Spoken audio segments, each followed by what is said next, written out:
एक बार हमारे प्यारे नबी हजरत मोहम्मद सल्लल्लाहु अलैहि वसल्लम रास्ते से गुजर रहे थे कि अचानक एक साइन बोर्ड पर नजर पड़ी। उस पर लिखा था, यहूदी के खजूर के बाग में पानी दो और बदले में खजूर पाओ। नबी सल्लल्लाहु अलैहि वसल्लम ने सोचा, मुझे भी खाना चाहिए, मैं यहाँ काम कर लूंगा। वो सीधे उस यहूदी के घर गए और बोले, ए यहूदी, मैं तुम्हारे यहाँ काम करना चाहता हूँ, मुझे खजूर चाहिए, क्या तुम मुझे काम दोगे? यहूदी हंसते हुए बोला, भाई तुम मेरे यहां कौन सा काम करोगे? नबी सल्लल्लाहु अलैहि वसल्लम ने नरमी से कहा, सुना है तुम्हारे खजूर के बाग में पानी देने पर खजूर मिलते हैं, मैं वही काम करना चाहता हूं। यहूदी चालाकी से मुस्कुराया और बोला, अरे वो काम आसान नहीं है, देखो दूर वो कुआं है, उसका पानी बहुत नीचे है, वहां से पानी निकालना बड़ा मुश्किल है, क्या तुम कर पाओगे? नबी सल्लल्लाहु अलैहि वसल्लम ने विश्वास से जवाब दिया, हां मैं कर लूंगा, मुझे खाना चाहिए, मैं मेहनत करूंगा। यहूदी मन ही मन सोचने लगा, यह आदमी पानी निकाल ही नहीं पाएगा, क्यों ना इसे धोखा दूं। वो घर से एक पुरानी सड़ी गली रस्सी वाला बाल्टी लाया और नबी सल्लल्लाहु अलैहि वसल्लम को दे दिया। नबी सल्लल्लाहु अलैहि वसल्लम ने अल्लाह का नाम लेकर बाल्टी कुएं में डाली, लेकिन जैसे ही रस्सी खींची, रस्सी टूट गई और बाल्टी कुएं में गिर पड़ी। दूर से यहूदी हंसते हुए दौड़ा आया और बदतमीजी से नबी सल्लल्लाहु अलैहि वसल्लम के पाक चेहरे पर एक जोरदार थप्पड़ मार दिया। सोचो दोस्तों, हमारे नबी सल्लल्लाहु अलैहि वसल्लम उस समय भी कुछ ना बोले, कितने रहमत वाले थे, कितने सब्र वाले थे। उन्होंने अल्लाह से भी कोई शिकायत ना की, बल्कि यहूदी से ही पूछ लिया, ए यहूदी, जिस हाथ से तुमने मुझे मारा, क्या उस हाथ में तुम्हें दर्द हुआ? यहूदी हैरान होकर बोला, नहीं, मुझे कोई दर्द नहीं हुआ, लेकिन तुमने मेरी नई बाल्टी कुएं में गिरा दी, इसलिए मैंने तुम्हें मारा। नबी सल्लल्लाहु अलैहि वसल्लम ने नरमी से कहा, ठीक है, मैं खुद तुम्हारी बाल्टी कुएं से निकालूंगा और पानी भरकर तुम्हारे बाग में दूंगा, बस तुम मुझे मेरा हक दे देना। यहूदी जोर से हंस पड़ा और बोला, तुम कुएं से बाल्टी निकालोगे? इसमें तो कोई सीढ़ी भी नहीं है, तुम कैसे कर पाओगे? नबी सल्लल्लाहु अलैहि वसल्लम मुस्कुराए और बोले, मुझे बस कुएं के पास जाने दो। तभी अल्लाह ने जिब्राइल अलैहि वसल्लम को हुक्म दिया, ए जिब्राइल, मेरे दोस्त कुएं के पास आ रहे हैं, जाओ कुएं का पानी ऊपर तक भर दो और बाल्टी मेरे प्यारे दोस्त के हाथ में पहुंचा दो। मेरा हबीब खाली हाथ ना लौटे। जैसे ही नबी ने कुएं में हाथ डाला, सुभान अल्लाह, बाल्टी उनके हाथ में आ गई और पानी भी ऊपर तक भर गया। यह देख यहूदी सन्न रह गया, उसका दिल कांप उठा और वह समझ गया कि यह कोई साधारण इंसान नहीं, बल्कि अल्लाह के सच्चे नबी हैं। यहूदी का दिल कांप उठा, वो सोचने लगा, मेरे कुएं में तो तला भी नहीं, सीढ़ी भी नहीं, फिर यह आदमी बाल्टी कैसे निकाल लाया? नहीं नहीं, यह कोई साधारण इंसान नहीं हो सकता। उसके बाद नबी सल्लल्लाहु अलैहि वसल्लम ने उस खजूर के बाग में पानी देना शुरू किया और जब पानी देना खत्म हुआ, तब यहूदी ने उन्हें खजूर दिए। वो खजूर लेकर नबी सल्लल्लाहु अलैहि वसल्लम अपने घर की तरफ लौटे और अपने प्यारे नाते हसन और हुसैन को ढूंढने लगे, लेकिन बहुत तलाश करने के बाद भी दोनों नजर नहीं आए। नबी सल्लल्लाहु अलैहि वसल्लम परेशान होकर रेगिस्तान की तरफ निकल पड़े और कुछ चरवाहों से पूछा, ए चरवाहों, क्या तुमने मेरे हसन और हुसैन को देखा है? क्या तुमने दो छोटे छोटे बच्चों को देखा है? चरवाहों ने कहा, हां, हमने दो बच्चों को देखा है, लेकिन आपको एक अजीब बात सुनानी होगी। वो दोनों बच्चे इसी रास्ते से इस रेगिस्तान के पहाड़ की तरफ गए और वहां सो गए हैं, लेकिन अफसोस की बात यह है कि जब वो बच्चे यहां से गुजरे, हमारे ऊंट और बकरियां उन्हें देखकर रोने लगी।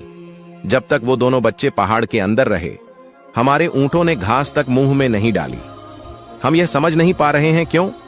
नबी सल्लल्लाहु अलैहि वसल्लम की आंखें नम हो गईं और फरमाया, ए चरवाहों, तुम उन बच्चों को देखकर सह गए, दुनिया भी उन्हें देखकर सह गई, लेकिन जानवर और परिंदे भी उनकी भूख सह नहीं पाए। जब तक उनके पेट में खाना नहीं जाएगा, तब तक यह जानवर भी मुंह में निवाला नहीं डालेंगे। इतना कहकर नबी सल्लल्लाहु अलैहि वसल्लम पहाड़ की तरफ रवाना हुए और वहां जाकर देखा, हसन और हुसैन रेत को तकिया बनाकर सोए हुए हैं। नबी सल्लल्लाहु अलैहि वसल्लम ने उनके पास जाकर उनके सर पर हाथ फेरा। दोनों ने जैसे ही अपनी आंखें खोलीं और देखा कि उनके प्यारे नाना जान आए हैं तो दौड़कर गले से लग गए और रोते हुए बोले, ओ नाना जान, हमारे घर में खाना नहीं है, चूल्हे में आग नहीं जलती और आप भी हमारे पास नहीं होते, लेकिन जब आप हमें मिलने आते हो हमें देखते ही हमारी भूख मिट जाती है। नबी सल्लल्लाहु अलैहि वसल्लम ने उन्हें सीने से लगाया और बड़े प्यार से कहा, ओ मेरे प्यारे नातिनों, चलो अब देर मत करो, घर चलते हैं। लेकिन हसन और हुसैन जिद करने लगे, नाना जान, हम घर नहीं जाएंगे क्योंकि आपकी बेटी हमें खाना नहीं बनाती। जब भी हम खाना मांगते हैं वो हमें डांट देती है। नबी सल्लल्लाहु अलैहि वसल्लम ने बहुत समझाया, बहुत प्यार से मनाया। आखिरकार वो दोनों मान गए और नबी के साथ घर लौट आए। घर पहुंचकर नबी सल्लल्लाहु अलैहि वसल्लम ने हजरत फातिमा रजी अल्लाह ताला अन्हा से कहा, ए फातिमा, मैं तुम्हारे लिए खाना लाया हूं, लो तुम 2 खजूर खाओ, हसन को दो और हुसैन को दो। फातिमा ने वो खजूर हाथ में लिए और अपने अब्बा के चेहरे की तरफ देखा और अचानक उनकी आंखों से आंसू बहने लगे। फातिमा रोते हुए बोली, ऐ अब्बा जान, आपके गाल पर यह उंगलियों के निशान क्यों हैं? ओ मेरे अब्बा जान, आपको किसने मारा है?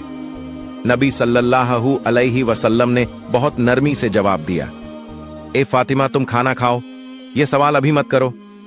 उधर यहूदी अपने घर पहुंचा। उसकी बीवी ने उसे देखकर पूछा, सुनो, तुमने किसे मारा है? क्या तुम्हें पता भी है किस पर हाथ उठाया? यहूदी लापरवाही से बोला, नहीं, मुझे तो नहीं पता, मैंने मोहम्मद को मारा है, इसमें क्या बड़ी बात हो गई? तभी उसकी बीवी गुस्से और डर से कांपते हुए बोली, ओ नादान, जिसे तुमने मारा है जानते हो वो कौन है? वो आखिरी जमाने के नबी हैं, हजरत मोहम्मद सल्लल्लाहु अलैहि वसल्लम। तुमने उस नबी पर हाथ उठाया है, मैं इस गुनाह को मान ही नहीं सकती। तुम्हारा यह हाथ कभी सलामत नहीं रहेगा, तुरंत जाओ उनसे माफी मांगो वरना तुम्हारा हाथ बर्बाद हो जाएगा। यह सुनकर यहूदी सन्न रह गया और बोला, अगर वह सचमुच आखिरी जमाने के नबी हैं और मैंने उन पर हाथ उठाया है तो मैं यह हाथ अब रखूंगा ही नहीं। यह हाथ अब मेरे किसी काम का नहीं।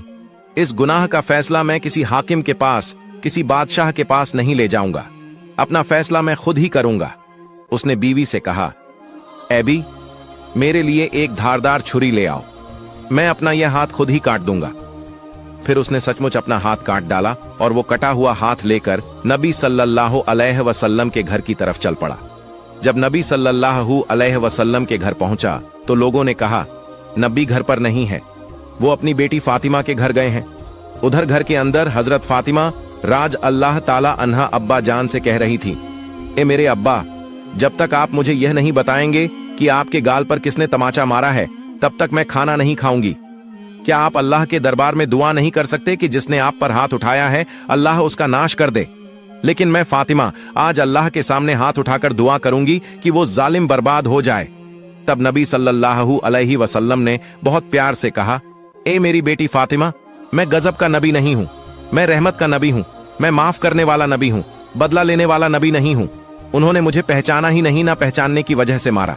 इतने में घर के बाहर से आवाज आई, क्या मोहम्मद इस घर में मौजूद है? फातिमा ने कहा, अब्बा, कोई आपको बाहर से पुकार रहा है। नबी बाहर आए तो देखा वही यहूदी खड़ा है, उसका हाथ कटा हुआ है और खून बह रहा है। वो यहूदी रोते हुए बोला, या रसूल अल्लाह सल्लल्लाहु अलैहि वसल्लम, मुझे माफ कर दीजिए, मुझसे बहुत बड़ा गुनाह हो गया। नबी ने पूछा, ए यहूदी, तुम्हें क्या हुआ? यहूदी कांपते हुए बोला, ए अल्लाह के रसूल, मैंने गलती से आप पर हाथ उठाया, इसका फैसला मैंने किसी इंसान को नहीं दिया, मैंने खुद ही कर लिया।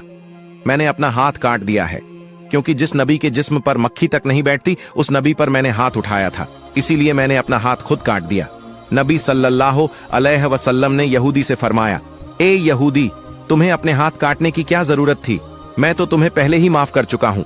यहूदी की आंखें भर आईं और कांपते हुए बोला, ए नबी, आप जैसे इंसान इस दुनिया में कोई नहीं, इतने बड़े गुनाह के बाद भी आपने मुझे माफ कर दिया। उस वक्त नबी जी उसके हाथ को पहले जैसा कर देना चाहते थे। अल्लाह रब्बुल आलमीन ने जिब्राइल अलैहिस्सलाम को बुलाया और फरमाया, ए जिब्राइल, देखो मेरा प्यारा दोस्त क्या करना चाहता है, जाओ और उससे कह दो, अगर नबी ने उसे माफ कर दिया है तो अल्लाह भी उसे माफ कर देगा। हजरत जिब्राइल नबी के सामने हाजिर हुए और बोले, या रसूल अल्लाह सल्लल्लाहु अलैहि वसल्लम, अल्लाह का सलाम आप पर हो, क्या आपने इस यहूदी को माफ कर दिया? नबी ने फरमाया, ऐ जिब्राइल, मैं गजब का नबी नहीं, रहमत का नबी हूं। मैं बदला लेने वाला नबी नहीं, मैं माफ कर देने वाला नबी हूं।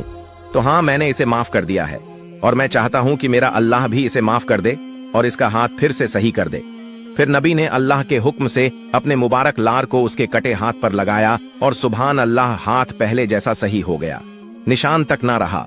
यह देखकर यहूदी रो पड़ा और बोला, ए नबी या रसूलल्लाह सल्लल्लाहु अलैहि वसल्लम, जिस हाथ को आपने अपनी थूक से जोड़कर पहले जैसा कर दिया, उसी हाथ को पकड़कर मुझे कलमा पढ़ा दीजिए, मुझे मुसलमान बना दीजिए। नबी ने उसे कलमा पढ़ाया और वो यहूदी मुसलमान बन गया।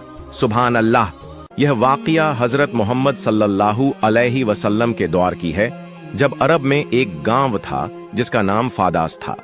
इस गांव में रोका नाम का एक मशहूर पहलवान रहता था, जो अपनी ताकत और विशाल शरीर के लिए जाना जाता था। उस जमाने में रोका को सबसे बलशाली इंसान माना जाता था। कुश्ती में कोई भी उसके सामने टिक नहीं पाता था और हर मुकाबले में लोग उसकी ताकत के आगे हार मान लेते थे। अरब में उसकी बहादुरी और शक्ति के चर्चे हर तरफ थे। एक दिन रोका अपने गांव के कुछ लोगों के साथ कुश्ती को लेकर बातचीत कर रहा था। तभी वहां एक अजनबी आया और उसने सभी को संबोधित करते हुए कहा, क्या तुम लोगों को पता है कि मक्का में एक नबी तशरीफ लाए हैं? उनका नाम मोहम्मद सल्लल्लाहु अलैहि वसल्लम है। वह अल्लाह के सच्चे रसूल हैं और उन पर आसमान से कुरान उतारा गया है। उनकी बातें सुनकर बहुत से लोग इस्लाम कबूल कर रहे हैं। कहा जाता है कि उनके पास कई अजूबे दिखाने की ताकत भी है। उस शख्स की बात सुनकर वहां मौजूद लोगों में हलचल मच गई। सबने कहा, हमें भी उनसे मिलकर उनकी बातें सुननी चाहिए। रोका भी सोच में पड़ गया और थोड़ी देर बाद बोला, अगर वह सच में अल्लाह के भेजे हुए नबी हैं तो मुझे उनसे कुश्ती लड़नी होगी। अगर मैंने उन्हें हरा दिया तो साबित हो जाएगा कि वह सिर्फ एक आम इंसान है। यही सोचते हुए रोका अपने घर लौट आया। रोका का एक बेटा था जिसका नाम यजद था। वह भी अपने पिता की तरह बेहद ताकतवर था और उसने कभी किसी मुकाबले में हार नहीं मानी थी।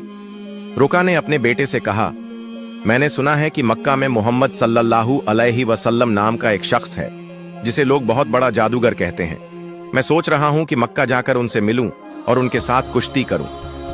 यह सुनकर यज्जद बोला, बाबा, मैं भी आपके साथ मक्का जाऊंगा। मैं देखना चाहता हूं कि वह वास्तव में कौन है। कुछ दिनों बाद रोका और यज्जद मोहम्मद सल्लल्लाहु अलैहि वसल्लम से मिलने के लिए मक्का की ओर रवाना हो गए। लंबा सफर तय करके, तपते रेगिस्तान को पार करके वे आखिरकार मक्का पहुंच गए। मक्का पहुंचते ही रोका ने महसूस किया कि उसके दिल में एक अजीब सी शांति समा गई है।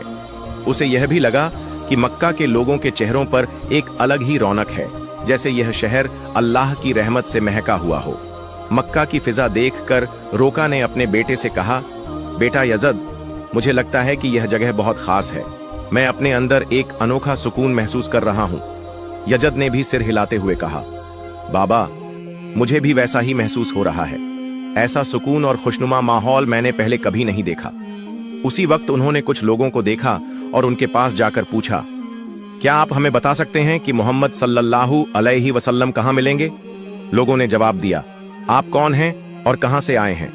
रोका ने कहा, मेरा नाम रोका है, मैं बहुत दूर से आया हूं और मैं एक मशहूर पहलवान हूं।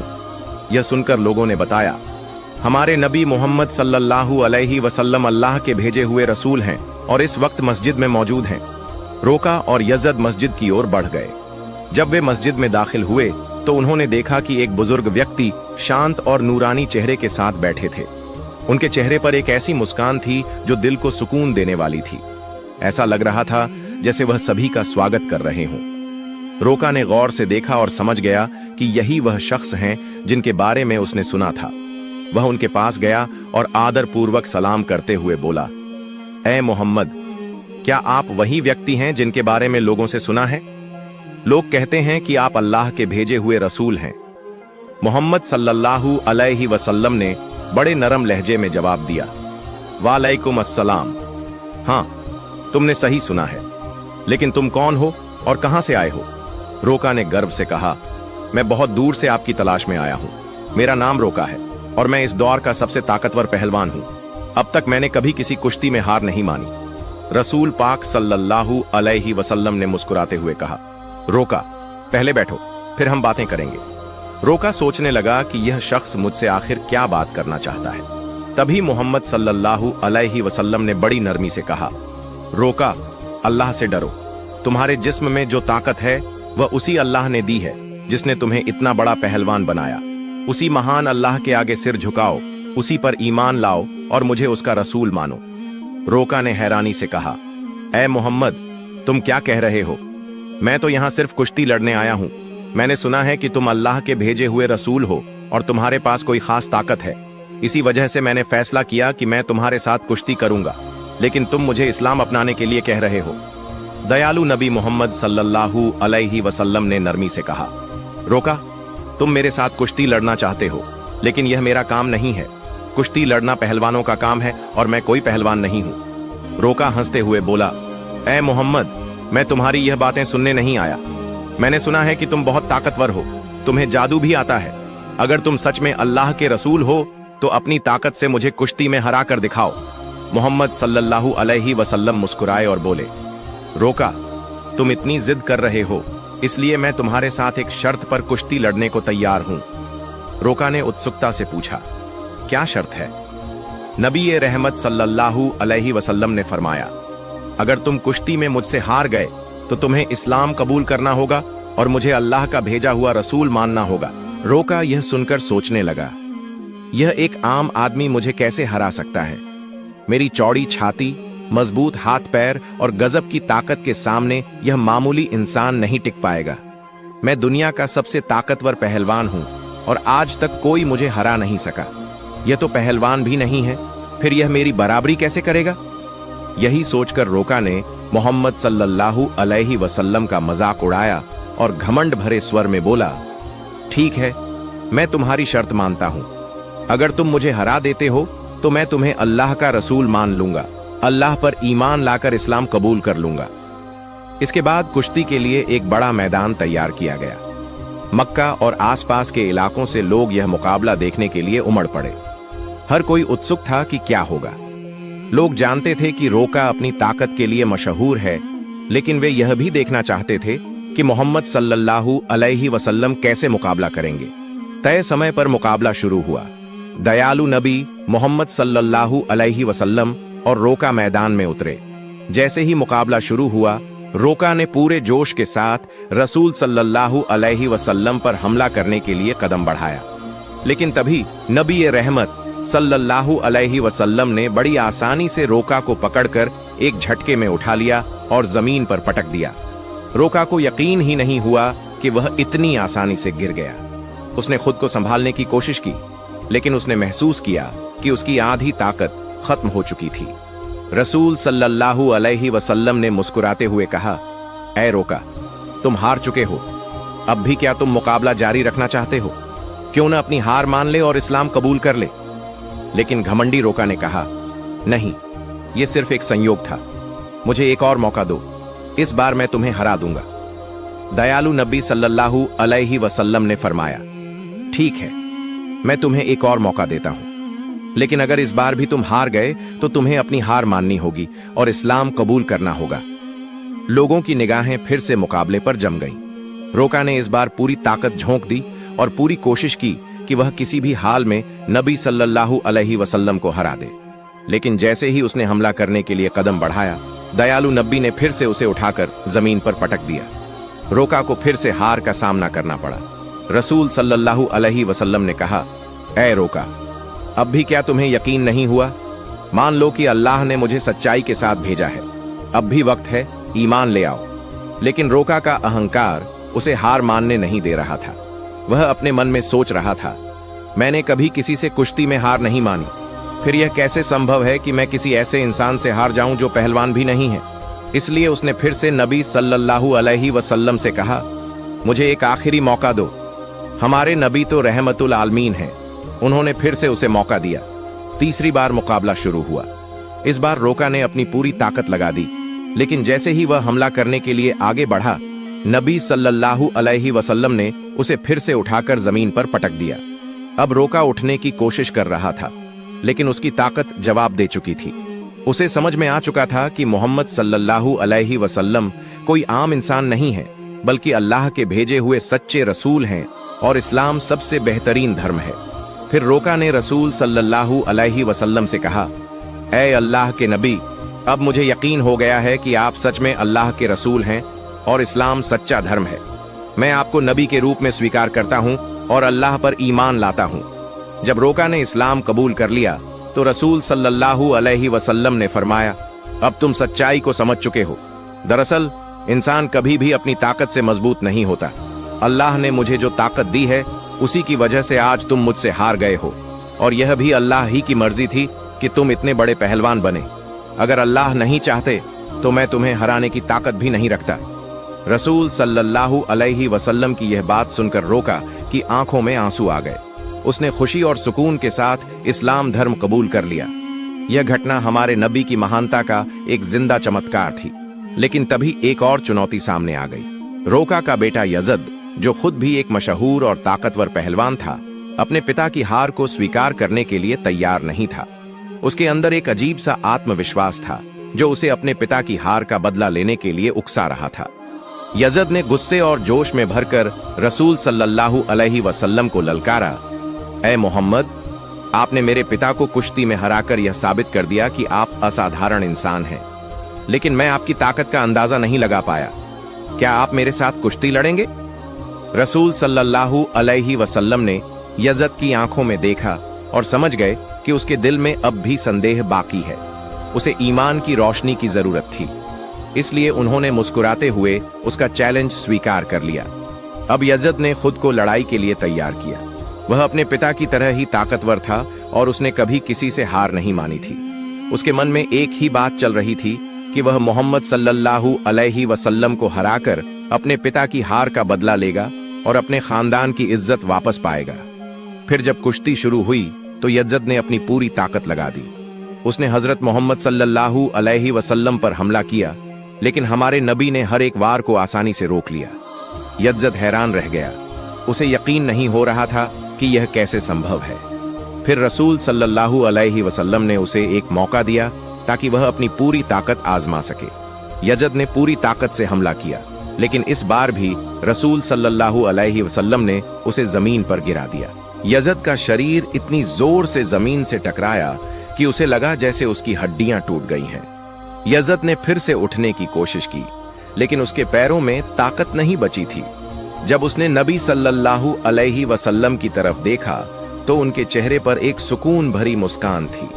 फिर हमारे नबी ने उसका हाथ पकड़कर कहा, ऐ यजद, तुम वाकई बहादुर हो, लेकिन याद रखो कि असली ताकत अल्लाह रब्बुल आलमीन के हाथ में है।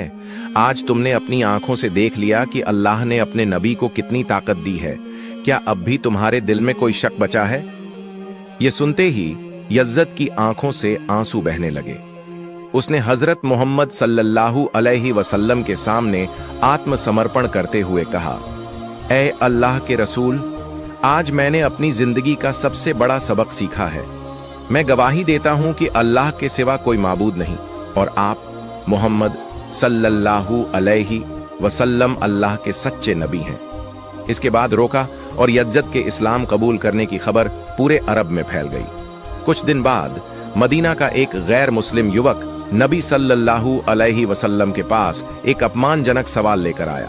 उसने कहा, ऐ मोहम्मद, क्या आपने यह दावा किया है कि आप अल्लाह की तरफ से भेजे गए नबी हैं, और क्या आपके पास अल्लाह की तरफ से कोई वही दिव्य संदेश आता है? अगर आपकी बात सच है तो कुछ ऐसा करके दिखाइए जो आम इंसान के लिए करना नामुमकिन हो। रसूल सल्लल्लाहु अलैहि वसल्लम ने फरमाया, तुम क्या देखना चाहते हो, बताओ। उस युवक ने दूर खड़े एक पेड़ की तरफ इशारा करते हुए कहा, अगर तुम सच्चे नबी हो तो बिना किसी स्पर्श के बस अपने हुक्म से इस पेड़ को यहां बुला लो। यह सुनकर रसूल सल्लल्लाहु अलैहि वसल्लम मुस्कुराए और बोले, मैं कुछ नहीं करूंगा, तुम बस उस पेड़ के पास जाओ और कह दो कि अल्लाह के भेजे हुए रसूल तुम्हें बुला रहे हैं। युवक बड़ी उम्मीद और जिज्ञासा के साथ पेड़ के पास गया और बोला, ऐ पेड़, तुम्हें अल्लाह के नबी बुला रहे हैं। जैसे ही यह शब्द पूरे हुए, पेड़ कांपने लगा। लोगों ने देखा कि पेड़ ने अपनी जड़ों को जमीन से निकाल लिया और धीरे धीरे कूदता हुआ नबी सल्लल्लाहु अलैहि वसल्लम के पास आकर खड़ा हो गया। युवक यह देखकर चौंक गया और बोला, यह तो जरूर कोई जादू है। उसने कहा, अगर तुम सच्चे नबी हो तो इस पेड़ को वापस उसी जगह भेज दो जहां से वह आया था। नबी सल्लल्लाहु अलैहि वसल्लम ने फरमाया, जाओ अपनी जगह पर लौट जाओ। और सबने देखा कि पेड़ तुरंत वापस अपनी जगह चला गया और पहले जैसा खड़ा हो गया। यह देखकर वह युवक जोर से बोला, अशहदु अल्ला इलाहा इल्लल्लाह व अशहदु अन्ना मुहम्मद रसूल अल्लाह, यानी मैं गवाही देता हूं कि अल्लाह के सिवा कोई माबूद नहीं और मोहम्मद सल्लल्लाहु अलैहि वसल्लम अल्लाह के सच्चे रसूल हैं। इसके बाद उस युवक ने न सिर्फ इस्लाम कबूल किया बल्कि अपने पूरे परिवार को भी मुसलमान बना लिया। हमारे नबी सल्लल्लाहु अलैहि वसल्लम की पूरी जिंदगी ऐसे अनगिनत चमत्कारों से भरी हुई है। हम जो जन्म से मुसलमान हैं, अगर हम सही तरीके से इस्लाम को अपनाएं तो दुनिया की कई चीजें बदल सकती हैं। अल्लाह हमें सभी को नबी सल्लल्लाहु अलैहि वसल्लम की दी गई तालीम को अपनी जिंदगी में लागू करने की तौफीक अता फरमाए। आमीन।